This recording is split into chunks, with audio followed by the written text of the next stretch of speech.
Hello everyone, welcome back to my channel Tanzima's kitchen. আবারও সবাইকে স্বাগতম নতুন আরেকটি রেসিপি দেখার জন্য।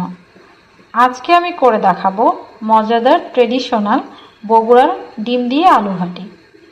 তার জন্য এখানে আমি পরিমাণ মতো আলু সিদ্ধ করে ভালো করে হাত দিয়ে ভেঙে কুচলিয়ে নিয়েছি। অন্যদিকে আমি 4টি ডিম সিদ্ধ করে নিয়েছি।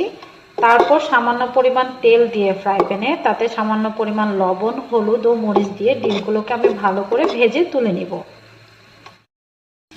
ডিমগুলো ভালো করে বাদামি করে ভেজে তুলে অন্য একটি ফ্রাই প্যানে আমি দিয়ে দিয়েছি পরিমাণ মতো সয়াবিন তেল। তাতে দিয়ে দিয়েছি কয়েকটি আস্ত গরম মশলা। গরম মশলাগুলো ভাজা হয়ে গেলে আমি এতে দিয়ে দিয়েছি পরিমাণ মতো পেঁয়াজ কুচি। এখন পেঁয়াজগুলোকে আমি কিছুক্ষণ তেলের মধ্যে ভেজে নেব। পেঁয়াজগুলো ভাজা হয়ে গেলে আমি দিয়ে দিয়েছি সামান্য